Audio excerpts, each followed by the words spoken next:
জয় মা চামুণ্ডা ৰাশিফলৰ ভিডিঅ'লৈ আপোনালোক সকলোকে স্বাগতম জনাইছো। ৰাশিফল হৈছে 2 ছেপ্টেম্বৰ 2024 সোমবাৰ পৰিছে, তিথি পৰিছে অমাৱস্যা তিথি।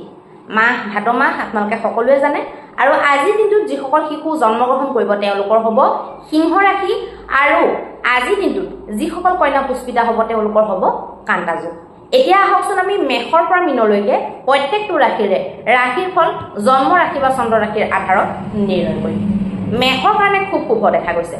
যিকোনো শুভ কাম তেওঁলোকে কৰিব পাৰে, প্ৰেমৰ লগত জড়িত কাম তেওঁলোকে কৰিব পাৰে, প্ৰেমৰ মীমাংসাৰ লগত জড়িত কাম তেওঁলোকে কৰিব পাৰে, সন্তানৰ লগত জড়িত কাম কৰিব পাৰে, যিকোনো বুদ্ধি বৃত্তিৰ লগত জড়িত বা কিবা বুদ্ধি খটুৱাই কিবা এটা কৰি আছে, কিবা এটা মানে তৈয়াৰ কৰি আছে ধৰক নিজৰ ফালৰ পৰা, তেনেকুৱা প্ৰত্যেকটো কাম তেওঁলোকে কৰিব পাৰিব। এতিয়া আহিব বৃষৰ কাৰণে। বৃষৰ কাৰণে বৰ এটা ভাল নহয়। মানসিক চিন্তা থাকিব, ক্লেশ থাকিব, যিকোনো কথাত তেওঁলোকৰ বাধা আহা যেন লাগিব, মানে যেন কৰবাত নহয় কৰবাত কিবা এটা বাধা হ'ব নেকি, কামটো নহ'ব নেকি এনেকুৱা লাগিব। আৰু লগতে তেওঁলোকৰ মন চনবিলাকো বৰ এটা ভাল নাথাকিব, লাভটোৱে বৰ এটা দিনটোত ছাপোৰ্ট নকৰিব। গতিকে বাদ বিবাদ যাতে কাৰো লগত নহয় সেইটো খেয়াল ৰখাটো আপোনালোকৰ কাৰণে বৰ দৰকাৰী হ'ব। এতিয়া আহিব মিথুনৰ কাৰণে। মিথুনৰ কাৰণে কিন্তু শুভ দেখা গৈছে যাত্ৰাৰ ক্ষেত্ৰত। ব্যৱসায়িক যাত্ৰা যদি আপোনালোকে কৰে, মানে যাত্ৰা কৰি কৰিয়ে যদি আপোনালোকৰ আজীৱিকাটো তেনেকুৱাই য'ত নেকি যাত্ৰা কৰিব লাগে, তেনেকুৱাবিলাকৰ কাৰণে খুব শুভ আপোনালোকৰ কাৰণে দেখা গৈছে। যিকোনো পৰাক্ৰম জড়িত হৈ থকা কামবিলাকৰ কাৰণে খুব শুভ দেখা গৈছে।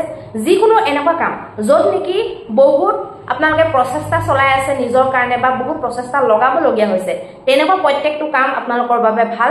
ভ্ৰমণ আদিৰ কাৰণেও আপোনালোকৰ কাৰণে শুভ দেখা গৈছে। এতিয়া আহিব কৰ্কটৰ কাৰণে।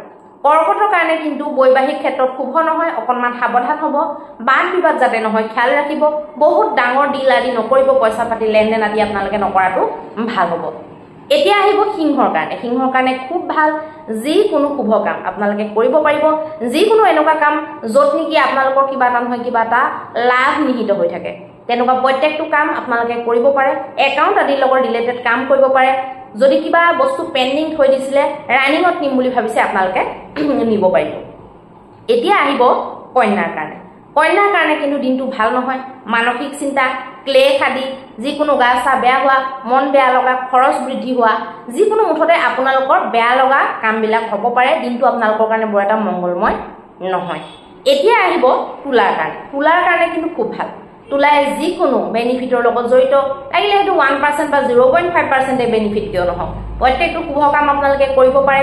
বিবাহৰ ক্ষেত্ৰত, প্ৰেমৰ ক্ষেত্ৰত, যিকোনো মীমাংসাৰ ক্ষেত্ৰত, নিজৰ ইমেজটো বনোৱাৰ কাৰণে আপোনালোকে যদি কিবা কৰিম বুলি ভাবিছে, তেনেকুৱা কামবিলাকৰ ক্ষেত্ৰত অত্যন্ত শুভ দেখা গৈছে। এতিয়া আহিব বৃশ্চিকৰ কাৰণে। বৃশ্চিকৰ কাৰণে কাৰ্যক্ষেত্ৰত বৰ এটা ভাল নহয়। কাৰ্যক্ষেত্ৰত আপোনালোকে অকণমান বাধাৰ সন্মুখীন হ'ব লগা হ'ব পাৰে। যিকোনো কাগজীয়া কাম আপোনালোকে নকৰিব।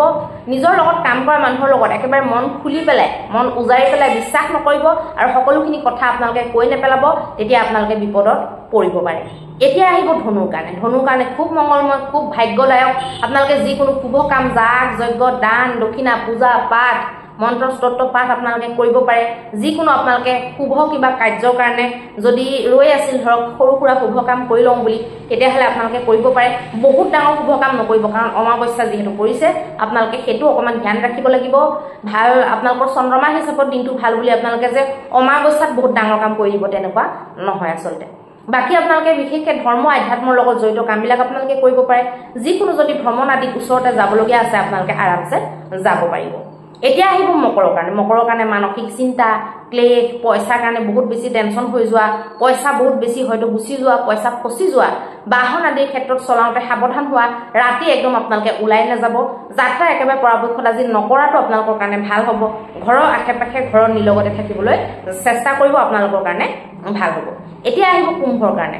কুম্ভৰ কাৰণে বিবাহ সম্পৰ্কৰ ক্ষেত্ৰত অকণমান যদি কিবা টুটা মোজা হৈ আছিলে, সৰু সুৰা ঠিক হোৱাৰ সম্ভাৱনা আছে। আপোনালোকে ভালকৈ কথা পাতি ঠিক কৰিব পাৰিব।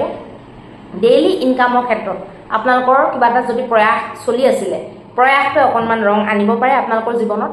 বাকী বহুত ডাঙৰ কাম নকৰিব, বহুত ডাঙৰ ডিচিশ্যন লোৱা, বহুত মহত্বপূৰ্ণ মানুহক প্ৰথমবাৰৰ কাৰণে লগ কৰা, এনেকুৱা ধৰণৰবিলাক নকৰিব, কাৰণ তিথিটো অমাৱস্যা পৰিছে। গতিকে বাকীবিলাক নৰ্মেল মধ্যমীয়া কামবিলাক আপোনালোকে সৰু সুৰা কৰিব পাৰিব, একো অসুবিধা নাই। এতিয়া আহিব মিনৰ কাৰণে কিন্তু ভাল নহয় মানসিক চিন্তা যাত্ৰা বহুত বেছি দূৰত নকৰিব কোনো ধৰণৰ আপোনালোকে পইচা নিবেখাতি নকৰিব যিকোনো জেমেলিয়া কামত আপোনালোকে সোমাই নলব বৈবাহিক ক্ষেত্ৰত আপোনালোকৰ শুভ নহয় বাণীক বহুত বেছি কন্ট্ৰোল কৰাটো আপোনালোকৰ কাৰণে দৰকাৰী হ'ব এতিয়া আহকচোন আমি মহা উপায়টোৰ বিষয়ে আলোচনা কৰিম মহা উপায়ত আপোনালোকে কি কৰিব মহা উপায়ত আপোনালোকে ৰাতিপুৱা শুই উঠি কেঁচা গৰুৰ গাখীৰ পিয়ৰ যিটো গৰুৰ গাখীৰৰ লগত যিমানখিনি গৰুৰ গাখীৰ ল'ব তাৰ 1.5 গুণ পানী মিহলাই পেলাই তাত দুবৰি বন বেলপাত চাউল আৰু বগা ফুল মিক্স কৰি পেলাই আপোনালোকে লিংগ অভিষেক কৰিব লাগিব শিৱ মন্দিৰত গৈ পেলাই হেতু আপোনালোকে যদি কৰে আৰু হেতুত যদি আপোনালোকৰ গাখীৰটো 1 লিটাৰ যদি পৰিমাণৰ আপোনালোকে গাখীৰ ল'ব পাৰে 1 লিটাৰৰ আকৌ আপোনালোকে 1.5 গুণ পানী মিক্স কৰিব লাগিব হেতু যদি আপোনালোকে কৰি পেলাই এগজি ঘিউ চাকি জ্বলাই পেলাই যিকোনো এটা মিঠা বস্তু যদি আপোনালোকে শিৱ মন্দিৰত অৰ্পণ কৰি থৈ আহে তেতিয়াহ'লে আপোনালোকৰ দিনটোত যিখিনি অশুভতা হ'ব লগা আছে সেইখিনি 100% হান কাটিব